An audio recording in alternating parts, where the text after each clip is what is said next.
Yeah, I'm gonna let people in. Folks are gonna start coming in.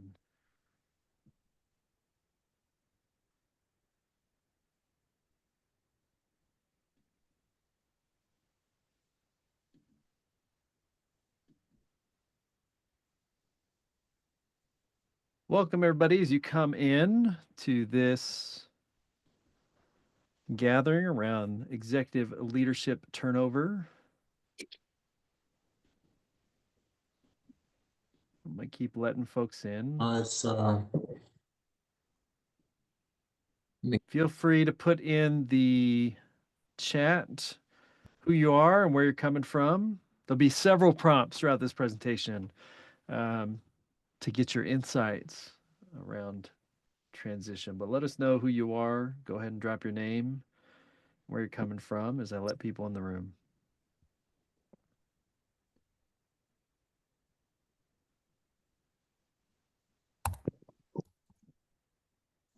I'm going to turn it over to Debbie to do a brief introduction, and then Emma before we start our presentation. It's good to see everybody. Thanks, Patrick. It's good to see everybody on the call. Thank you for joining us. This is, well, Patrick will say a little bit more about the study itself, obviously, but this is the second webinar on executive leadership that Auburn and ATS have put together. This one is on those who left and maybe those who are in transition. The first webinar being part of a larger research series on leadership roles in ATS schools. We did that webinar with Molly Marshall. So that series was on CEOs, chief academic officers, chief development officers, CFOs, etc. And let me put here in chat the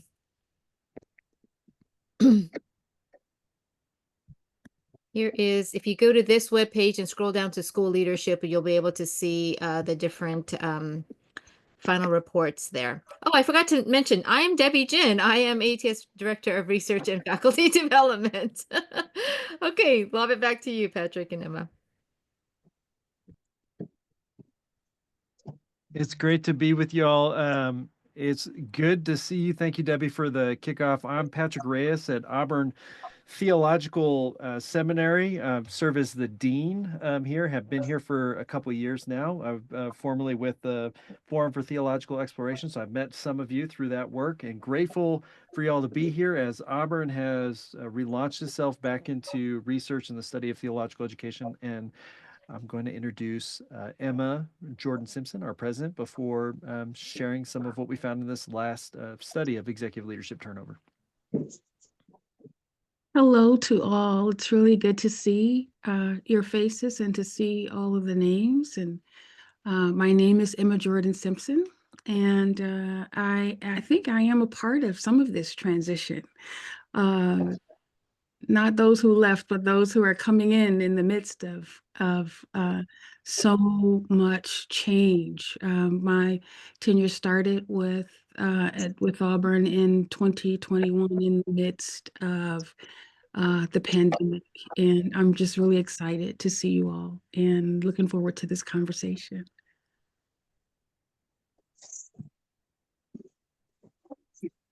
So we're excited to share with you our research. Auburn was really interested in, as we were thinking about this moment, both coming out of the pandemic. I think a lot of folks on this call too, thinking about the leadership transition that happened because of the pandemic, because of the changing nature of theological education, higher education, to understand what does that 600 plus number mean. And we're able to, with the gratitude of ATS and Debbie in particular, and Intrust to help us think through what does this transition mean for the field? And more importantly, what did executive leaders who transitioned during this time, what do they think about this moment? There was a lot of studies that, or a lot of understanding that came through with folks who were in the position, but that's a large number to be thinking who recently transitioned out. And throughout the course of this presentation, we're going to go through a couple things. One is we want to give you a little bit of an introduction to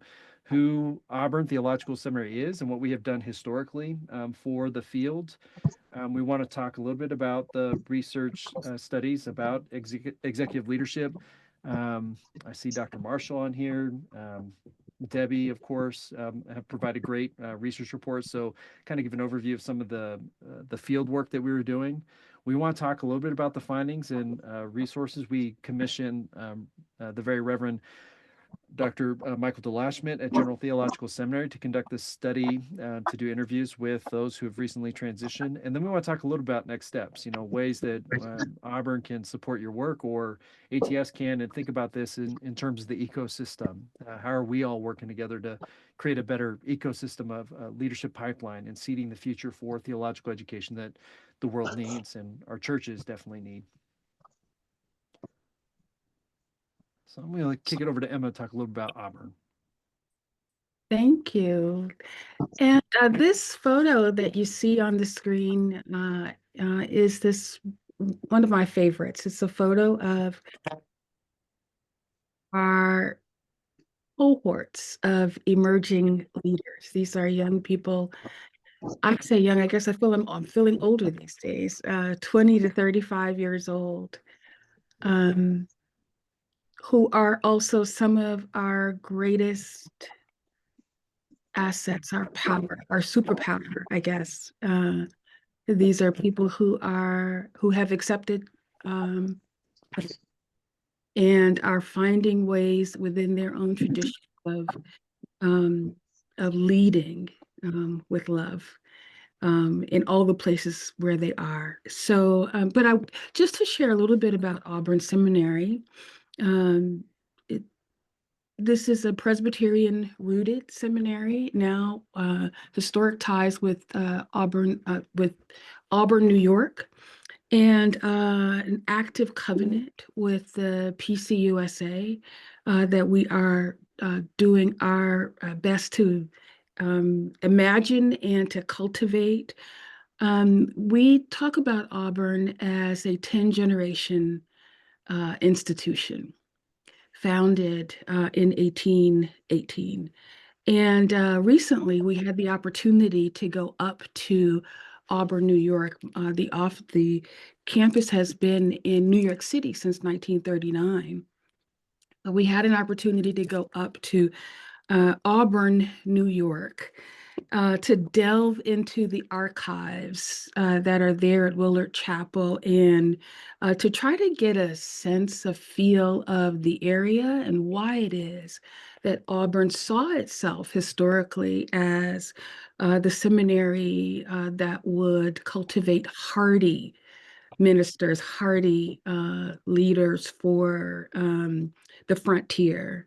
And we went up carrying questions. What does that mean for us right now? What was clear to us is that even with Auburn's very, I would say, it had a sense of imagination in 1818. It had an ecumenical first graduating class. It represented an ecumenical Christianity. But they certainly did not and could not at that time imagine forward for people like me to be in positions of leadership. And I also take that also with a sense of humility. And what does it mean for me as a leader to be imagining forward, and who will look back on this time and not see themselves in our imagination. But Auburn's research, which is why we're here today, began in the 1960s and was formalized in the 70s under the leadership of Barbara Wheeler, where Barbara was for 3 decades the president of Auburn Seminary, and she worked with the Association in advance theological education through cutting edge scholarship. I remember, Barbara, when I was a student at Union Theological Seminary, as this, what we considered, even then, as this mythic figure, going up the steps to the school, which was on the campus of the Union Seminary. We knew that she was no nonsense and that she didn't play, and that her briefings for our board of directors always led to benefit for students. The research focused on topics and trends affecting the field, from student debt, which was very important to me as a student, governance, faculty development, doctoral recruitment and training, fundraising, changing demographics, all of the things that affect theological institutions. And Barbara and Auburn Theological Seminary did their best to provide cutting edge research for the decision makers in the field of theological education. And that's what we aim to continue. That is the legacy that we aim to continue, to provide the best that we can for the field of theological education. Barbara recently passed, and I just want to share one thing that I said that I certainly believe. She transformed Auburn into an important resource for the field of theological education and theological institutions. And we continue to use research and data, adapting our approaches to meet the needs, the evolving needs of theological generation, new generations of theological leaders.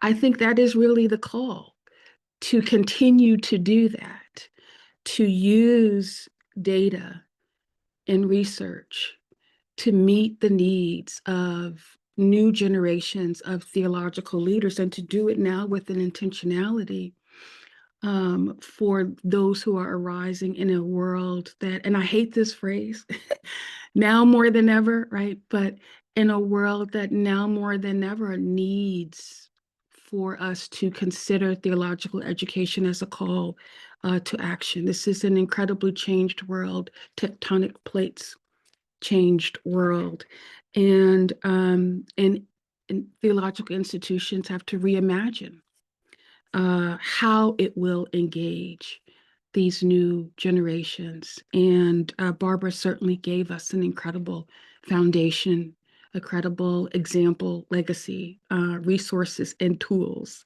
to do that. And that's what we aim to continue to do. That's what I'm saying.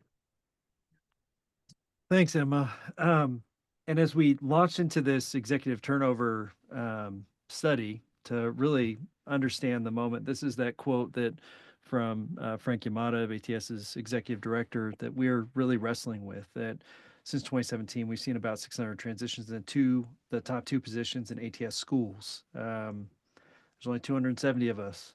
600 is a lot. And I know a lot of this is, natural attrition. We had the pandemic. There's a lot of contributing factors. But again, we really want to understand and hear from those who had transition. I don't know if for those who are on this call, if you're part of this group that came into your leadership during this time. It's just a lot of, in the research report that DeLashmutt did, he called it the churn, that this is a moment of great transition for our institutions and for our leaders. One of my favorite quotes from one of the interviews was, "Who's driving the bus?" And the idea was that everyone thinks they should be driving the bus. The faculty all sit on each other's lap and grab the steering wheel, where the executive is actually supposed to be at the helm. It was just one of the funniest interviews. That there's a moment here with who is in leadership and what does good leadership look like. And we were updating a report from Wheeler back in 2010. So the first aim of this was to look at what is still coming from that report in 2010 that was titled Leadership That Works. And again, this research report and all the past research reports are on our website. But in this report, really the definition of what the job is and what is not, and what effective leadership is. And I'll talk about the updates in a second. We had Debbie's report in 2020 that looked at a whole bunch of different things, but things that stood out to me: predictors of leadership turnover and leadership styles that emerged from that. Was already Hodgeby's ATS leadership, the CEO interview report, the pathways and stressors to the role. Dr. Marshall, I see you on the call. Your narrative report is probably like a masterclass that needs to be taught or spoken out loud about what's happening in the theological education. I know it was in 2021, but the changes in preparation for the role, changes to the role and the preparation for the role. And you have one of my favorite lines in there. I remember teaching or coming from an executive training course for higher education administrators. And one of our public debates was whether or not coming from the corporate side would prepare you well to lead an academic institution. You have a line in there that says, like, if you came from the corporate world, you're not prepared for faculty governance, shared governance. It just didn't do the work. And I wish that could be said over and over again. These leadership training programs and the folks that we were talking to who are thinking corporate answers. When we have shared governance, we have a theological mission. So this is building on some great research that was already in place. We also wanted to look at understanding the Great Resignation. What was happening. We weren't the only field that was transitioning roles at the time. So we did a literature review about what was studying in our adjacent fields, specifically nonprofit and higher education. Some reasons for transition that we saw: compensation challenges. Higher education administrators were seeking employment. 76% were seeking new employment because they can get better pay somewhere else. Work-life balance. I'm sure this call, I'm looking at all your faces, and with your screens off, I'm sure you have great balance in life, that you can take an hour in the middle of the day to pay attention to a presentation on how you have great work-life balance. But this is actually on the rise, and actually nuanced understandings of what burnout looks like. 67% of us say that we're working more than a full-time job. And I think one of the other things in one of the reports we were looking at said that we've just kind of adopted that as the norm. This is a job and a half. It's not supposed to be a 40-hour week job. So it's just interesting that's happening in other fields. And then there's limited growth opportunities that in our theological education, higher education, if you're in an embedded R1 situation, that there are hierarchical structures in higher education, that there's not a lot of growth. There's not a lot of ways for you to grow out. We've talked about this in other research reports that, the dean or president is not the next natural step for faculty members who want to just get promoted into the next job. We have stratification, so folks look for roles outside their institution. A lot of changing. In this same area of limited growth opportunities, there was a report that looked at psych profiles of who actually wants to be in executive leadership in higher education. That's an offline conversation, because it's fascinating to see who is asking for that job are not necessarily the people who should be in that role. I'm sure we can all attest to that. And then this area of discernment. Discernment came up in a couple. We are in theological education. I was reading back through Henry Nouwen's work around what discernment is and what it's not. He's got this great quote: discernment allows us to see through the appearance of things, their deeper meaning, and come to know the inner working of God's love and our unique place in the world. Discernment helps us come to know our true identity in creation, vocation in the world, a unique place in history as an expression of divine love. As you'll see, some of the reflections from, or the findings from the interviews, more people need more time for discernment. Whether or not you want to stay in this role, who else you need to invite into the leadership pipeline. And I want to just lift this up. This comes over and over again in higher education nonprofit studies, that we need more time for discernment. So the update, and this is kind of go through what Barbara and her team found back in 2010, and the little update is in parentheses, that she started with the thing that matters most in leadership that works is character over credentials. Again, this goes back to the psych profile. One of the things we learned is that there's a divergence of who wants the job versus who is called to the job. That just to give a little nuance on that, a lot of folks think if they were in charge, that would save the institution. I have the right idea, the right vision, the right imagination for it. We found over and over again that whether someone came into the role thinking that or said my vision didn't happen, at the end of their tenure, they realized it was about the team. And you'll see some of that in the 4 insights that came out of this work. Again, the importance of team building. This goes back to the presentation that Debbie and Molly did last month, that there's still a large gap. This is the greatest need, that we need teams of support, and that executive leaders have identified that remains a large gap. How do I actually identify, hire, and recruit and place people so they can be successful on a team?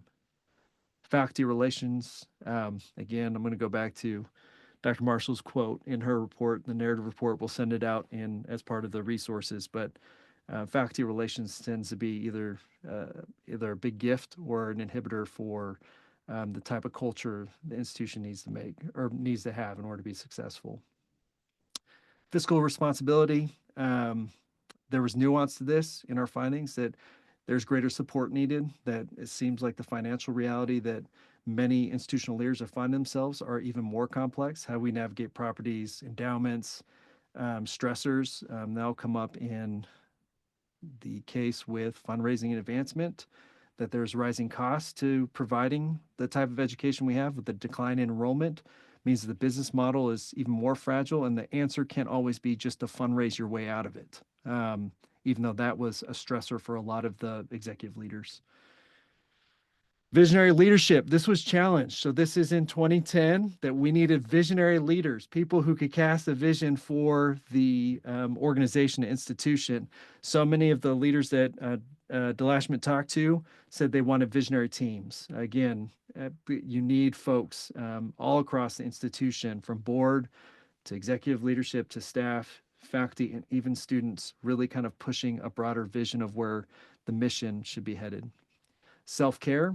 This got recategorized for our work, which I was really happy about, to see it rising, having not just self-care, so not just the pieces that typically go with self-care, with like work-life balance, health, those sorts of categories of what self-care meant, but it was nuanced for our field in this report, that having a strong spiritual life, a spiritual community, prayer life, these things that are unique to theological education, actually separates our findings from what you might find in AACU. Had a great report on executive leadership turnover, that they were really wrestling with, what does this self-care mean? We actually have an answer to it. Having a spiritual life matters to someone's happiness and well-being in the role. Inadequate guidance for boards. I saw Amy jump on here from Amy Kardash from Intrust. That's their problem, not ours. I'm just joking that you really do. The inadequate guidance from boards continues to be a perennial challenge for executive leaders at every, both in identifying succession candidates, as we'll talk about, seating leaders, but also in having a clear strategy with competing priorities. How do you focus those priorities? So that's an update. There's a couple quotes I want to offer from DeLashmutt's research finding here. This is what the title was that he wanted of the whole report. I love the work, but it was killing me. This is a direct quote. He said this was a sentiment across all interviews, but this was a direct quote from one interview, that this work that we are called into really takes our life, in one case, a major healthcare crisis. He also said this quote from his report, where he was writing and reflecting on his own experience at General Theological Seminary, but also one that is challenging a lot of theological leaders. He says, many of us recall walking through the Hall of Presidents, where large oil paintings were hung in succession, often with one leader representing every decade or two of a school's history. We can imagine those halls, whether it's in that foyer when you walk into your institution, or maybe it's the president's office, but these big oil paintings. It says, now it feels like as if the last of these portraits have been painted. And this is coming from his experience of, they were moving, as you all know, General Theological Seminary is the plant. They had a partnership with VTS. Their plant was Vanderbilt is now and those portraits are in a basement in storage. And he, of course, is serving his interim only 2 years. He's not in that hall of presidents. So he's reflecting back on this. What does it mean to be an executive leader in this transition moment? The study, just brief overview, was a qualitative study, semi-structured interviews with comprehensive literature review that included our field's work as well as adjacent fields. Focus interviews talked to only recently transitioned CEOs and CAOs. And Auburn wanted to understand what these transitions meant. We asked simple questions like, why did you leave the role? What challenges and opportunities did you experience in this role? And we really want to update the leadership that works that I just shared with you. We have one unique piece that I'll walk through at the end that we think we're playing with. This is our first dive into case studies as a way of providing leaders with some resources to work with their executive leadership teams and their boards to think through challenges and opportunities in ways that reflect both the data, but also get them out of crisis management into more creative modes of thinking. So thinking through other people's challenges that might be adjacent to yours is a way of activating the brain's creative learning process. So I'll share some of how you might use those or how you might use some of Auburn's resources for that. So let me get to lessons. This will be quick, and then we'll have some moments for reflection together. The first finding from these interviews was that executive leadership, it needs to be a relay race, not a marathon. Tenure is not the goal. So how long you sit in that chair is not the standard by which you're successful as an executive leader. Over and over again, the interviews brought up about how do you bring along and seed the next generation of leadership? How are you setting someone up for that next generation? For the findings was a tension between what an executive leader is resourced to do or what the hope is in their role, that they will be there for a long time and be a symbol almost of the stability of the institution, where DeLashmutt's finding more and more leaders might be seeing change as kind of the norm, that this role, the averages, as we know, are 4 to 5 years, as those averages go down and we see this as transition, maybe the job is more of a transition. How are you setting up that next generation for that leadership transition? I'm going to ask Emma to say something about what that succession planning means at different levels of leadership. Yes. Very early on, I began thinking about succession planning and not just for the executive role, but what does that mean for the board? What does that mean for the executive? What does that mean for staff? How does that look as we think about our mission and the sustainability of our endowment? I have to say that there were times when I would try to broach that conversation and it would make people nervous because they thought what I was doing was making my exit plan. And I think we should all be trying to make our exit plans. But what I was trying to do was to get us focused on mission. And my experience in the nonprofit and secular sector is that with new leaders comes this sort of expectation of this new visionary savior, everything gets reinterpreted. And this is a very different world. And what is the sustainability of our mission? And that's not it's not happenstance. It will not happen if it's not planned, if we're not thoughtful about it.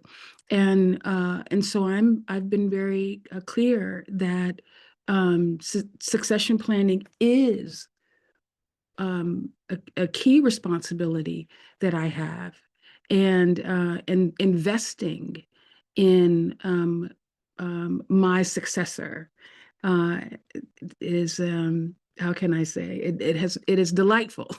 It has been an amazing experience. I'm actually having fun doing it as well. but it is about seeding a future, not a legacy for me, not a this is not about me. And I know a lot of people say that, but it is about, again, it is about a mission, and how strong that mission will be has everything to do with how we think about handing off in governance, how we think about that for all levels of staffing, what and how we care for then our um, the asset that our mission has, which is our endowment and our financial strategies.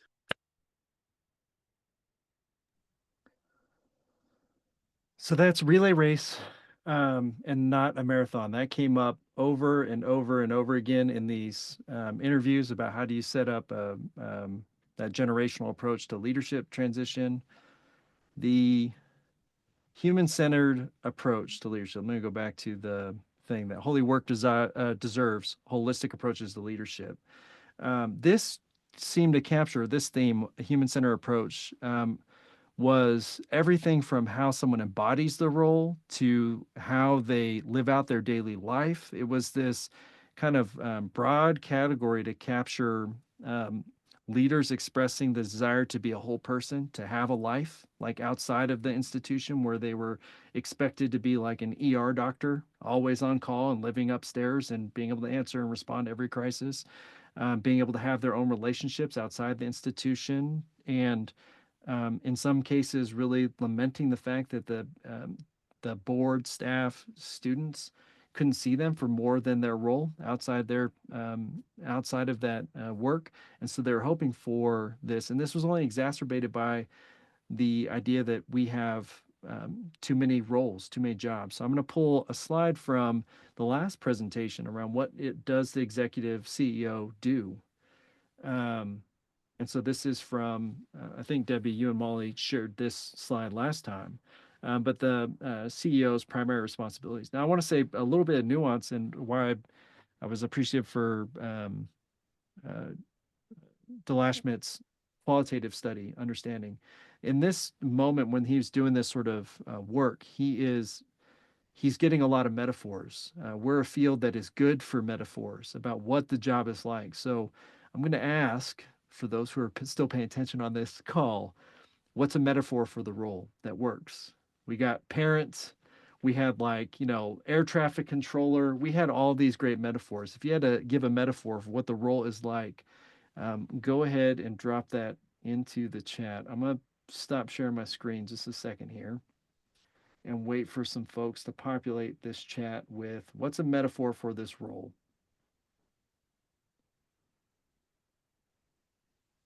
Give me a good metaphor in the chat.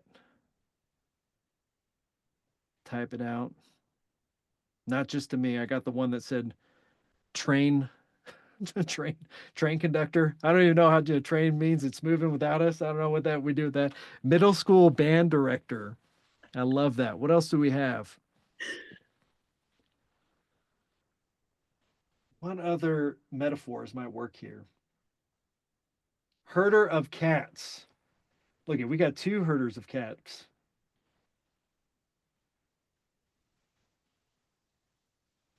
I love it. Cat herder. I got knight in my DMs, air traffic controller, chief cheerleader. I love that. Maybe I do. Maybe I don't. I don't know. Depends on the day. Juggler. Bridge. Well, let me tell you, let me just share.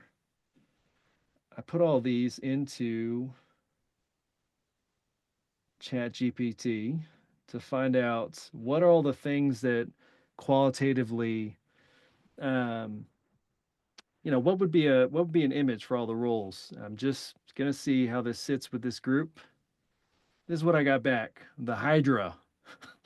CEOs are like the Hydra. Cut one of our heads off and two more emerge. That means all the jobs. I don't know how that sits with this group. I'll let you all theologically reflect that this is what AI thinks our role is, but we are the Hydra. But really going back to that human-centered approach, to, in all seriousness, that this seemed to be something that, as we're looking through the executive leadership turnover, that whether it was health concerns or people started talking about why they transitioned, it was because they were coming back to their own sort of sense of humanity. They had families, health concerns, community concerns. Like, they wanted to be a whole person again, not just a figurehead for the institution.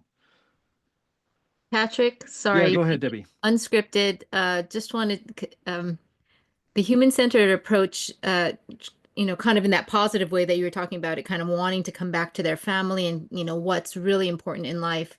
The other side of that was what we found in the surveys, in particular, was that you've got the top stressors like enrollments and financial sustainability. Those are top stressors, but those were not predictors of looking for another job. What was predictive was relationship with the employees, or dealing with kind of Yep. rough employees, or tough board members, or trying to hire the right kind of people. So that whole interpersonal side, that human-centered side, was also the negative piece of it, right? That having difficulty in that place, in that space, was what was predictive of looking for another job. Yeah, Debbie, I'm going to keep you spotlight too, because that came up in one of the next findings from DeLashmutt, was that curating relationships becomes the most important thing for them to do that work well. And actually, I pulled the slide from where you were last time around satisfaction in the role, and it really was around relationships. I don't know if you want to say anything about this slide as well, around how curating those relationships, maintaining those relationships, really mattered to executive leaders. Right. I mean, you see where there's the greatest satisfaction and the least satisfaction. Both had something to do with relationships with coworkers and employees, particularly that relationship with faculty. And I know that Molly had a comment about that in our the last webinar. But just the relationship between this slide and then the next slide, which was the stressors. You saw the stressors Yep. that weren't necessarily relationship or human-centered, that were related in that way. And yet, so those are definitely part of the job, That's trying to right. get enrollments, and part of, finding sustainable business models, all of that. That's in part of the job, but it's not what causes people to leave. In fact, maybe there's some sense of thriving from that kind of stress. I'm a singer, and when I don't have stress before I sing, I am really flat in my production. But when I have a little bit of stress and I channel that well, that's when it shines. Yeah, I love that. So curating relationships. So we have the relay race, not a marathon. So passing off the baton, human-centered approaches to the leadership, and curating relationships as core contributors to how folks who are transitioning out are thinking about what does it mean to be successful in this role? How do we curate those relationships? How do we manage that? And we got one last final piece that separates it from in the report. You'll see a longer literature review, but what really separated our work in theological education from what is in higher education was a sense of practicing spiritual formation. That over and over again, prayer life. And I think what is important here, it wasn't just about having a worshiping community that they could go to that was separate from the seminary. It was like down to the daily practices. Like, do they wake up and read scripture? Do they have a prayer life? Do they have a small group of folks that they know that they can call and have some sort of accountability and spiritual accountability? Do they have a sense of where they belong within their own traditions and that work? And this was one of those places where they get a lot of light retreats, that sort of thing, where executive leaders got a lot of life from the role. This is what was rejuvenating.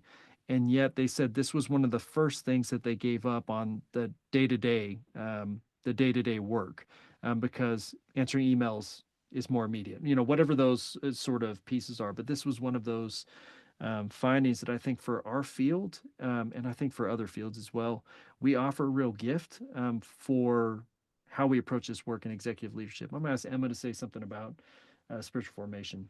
Yes, I know for myself that The executive capacities that are mentioned in the report are not enough to sustain my leadership.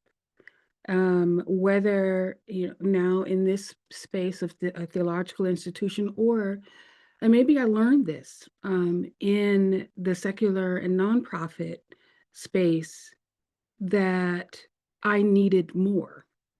And there was an assumption coming into this space, because it is the theological um, education space, that even being able to express that desire, express that need, would have been understood, and that was not always the case.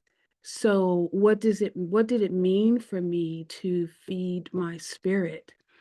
And in this space, having to be very intentional about feeding my spirit, because it meant everything to the quality of my leadership. And one of the things that I did um, was to dig into my own faith tradition.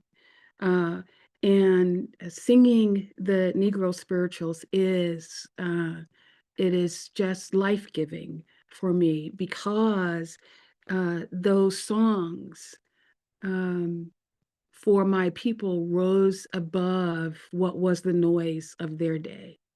It helped them to rise above the noise of their day in such important ways, and to see themselves in relationship with, in partnership with, and in journey with Jesus, in a way that was not something that was actively shared with them. And these songs just were so important to me. And I found myself asking, this was my morning question for myself, is what's the song today? What are the scriptures that will feed this day's determination?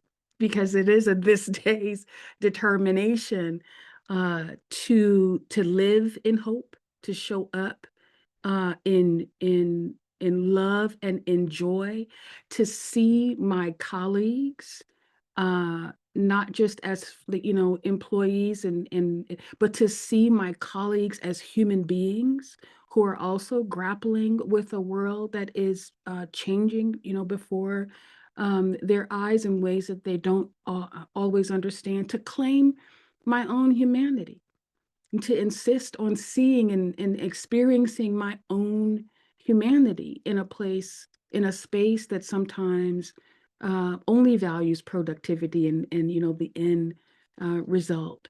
And and and to sing the songs and read the scriptures that helped me to make choices today that would lead to better tomorrows for the institution, for my colleagues, for society at large. At least that was my aim. And I don't know that.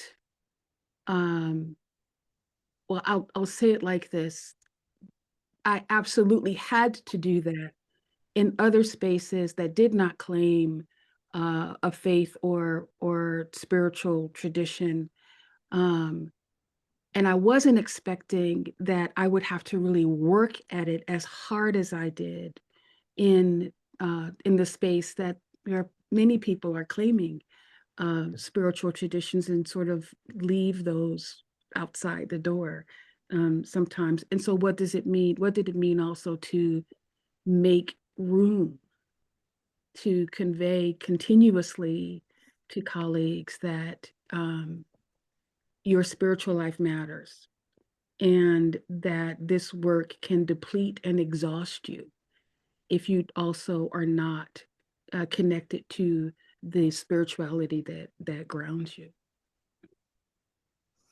So those are the four top level takes from the work: the relay race, human-centered approach, curating relationships, and practicing spiritual formation as recommendations from the what executive leaders could do to really be from those who had transitioned out as they reflected back on their time and why they transitioned.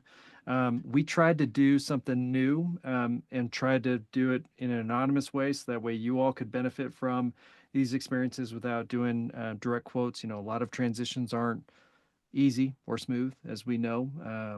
And we offered up cases or profiles of these executive leaders. So what you'll see in the end of the report from where these insights came as profiles, like someone like Dean Wilder, who was the case is built to think through their leadership as an embedded R1, an ecumenical institution.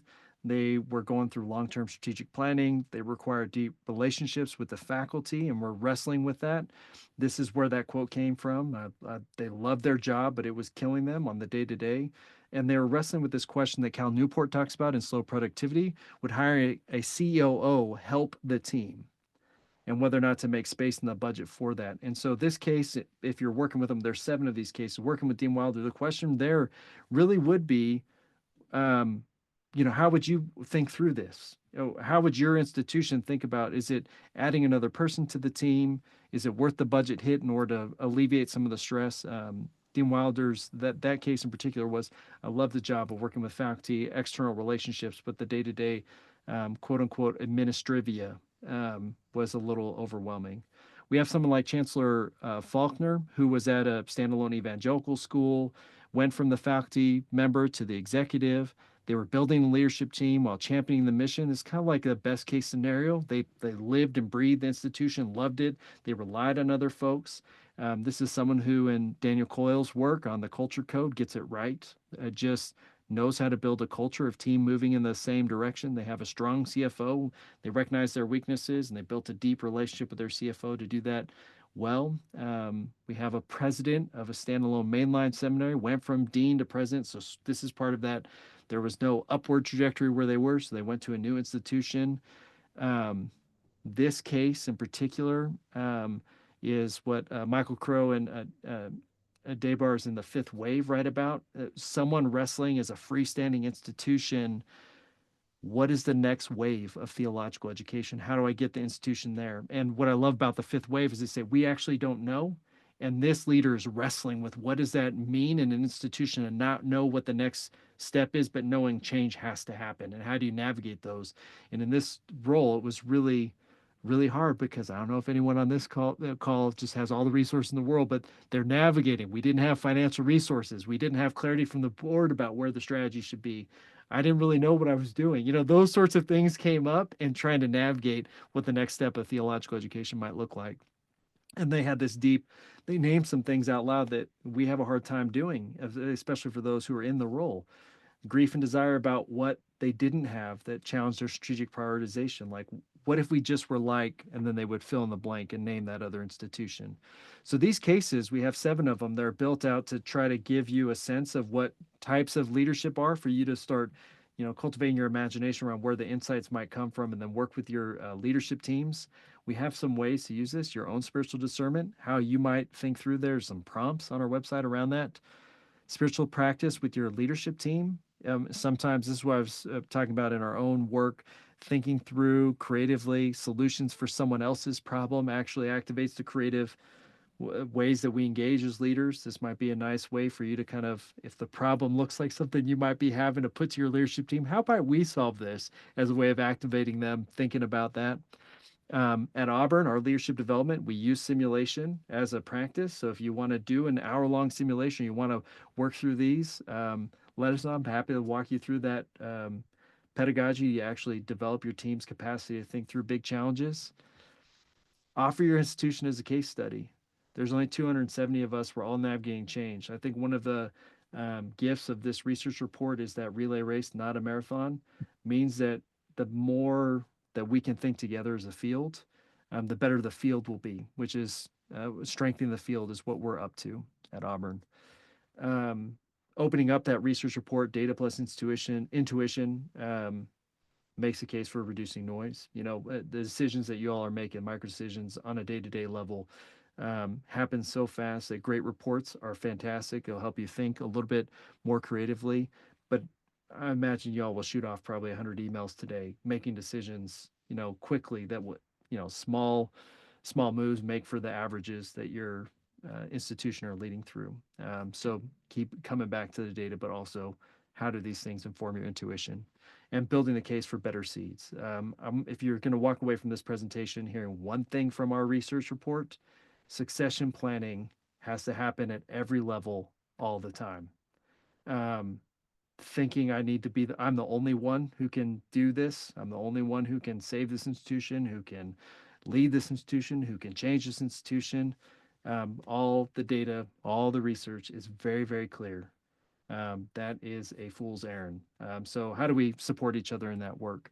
And I would just end on this, that as Auburn sees our work in this field, it is about ecosystem support. So if you're looking for support across institutions, come to us, come to ATS, come to Intrust for that report on boards, council, graduate schools. I did a lot of work with their research. They're an adjacent um, organization affiliation, that they do accrediting, they do research on what's working in graduate education. They have courses and resources, of course, the board support from Intrust, faculty and staff development through Wabash, emerging theological executives. We need an emerging pipeline. I know that the Forum for Theological Exploration and HCI has Latinas in Leadership, where they're trying to cultivate that next generation of leaders. ATS has their leadership programs. I think I saw Chelsea on the call. She wants to take herself off mute real quick and say what people might plug into there. Yes, thank you so much. Sorry, my thing froze. And thank you all for this incredible presentation. The Auburn crew, y'all are incredible. So leadership programs, we have an extensive framework for leadership development at ATS. We are one of the many teams at ATS working to support you all. And so just wanted to show my face, say hello, and name that not only do we have programs for our CEOs and CAOs, but we also have programs for CFOs, our tech folks, student-facing folks, our advancement people, faculty. And so just making sure that just the whole team of leadership is supported. And so please look through our programs, make sure that you can plug in just not yourself, but also your other leadership constituencies. And if you find yourself with a problem or a need that you think that we can help you with programming, I put myself and our Director of Leadership Development, Deborah Shad, our email addresses in the chat, and we would love to help you. Thank you all for letting me speak for a second. Thanks, Chelsea. Yeah, we feel this is a need for an ecosystem that really supports each other and works through. That came through. Not one of our institutions is going to help the whole system do better. And then I have this last kind of bullet point. If faithful leadership, this is something we'll continue to investigate and throw up on our website. But what does that look like to have spiritual practices in our own leadership and actually study that? I love the work that the Pre-Center does around leadership at Fuller Theological Seminary. I think they offer incredible resources for those across sectors, but I think us in executive leadership might benefit from them as well. You can check out this research and report at Auburn Seminary. This is what the report looks like. Auburn Studies. You can see our past reports up there as well. We're grateful for the work that you all do in your work. And if Auburn can ever resource you and really see us as a referral service, we're trying to connect as many people as possible. Please find a way to connect with us. I'm going to open it up for questions now. Any questions, concerns, thoughts, reactions to executive turnover before I close this out with the practice? We're almost at time.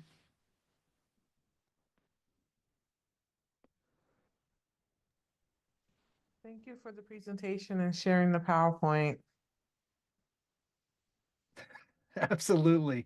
And we'll share the research and report out to everyone. So here's our takeaway. So I said that we want one takeaway is thinking about leadership development as a thing, as think about who's come along. So if you could write an email to me, I would love it at preyes@auburnseminary.org. Doesn't have to be about what you're getting out of this presentation, But if you could name someone that you are cultivating a relationship with, that you're developing, that you are putting in your leadership pipeline, I would like to know who that is. Not so we can recruit them to anything, but so I can pray over them and the work that you're doing to cultivate them. That there is a real need for a pipeline of strong leadership in our field. And I want to make sure that it's not just the leadership development work that we've just been talking about, but it's also the prayers and intentions for them. So if you can send it PRES, I'll drop it in the chat here. But let me know. I would love to add them to my prayer list.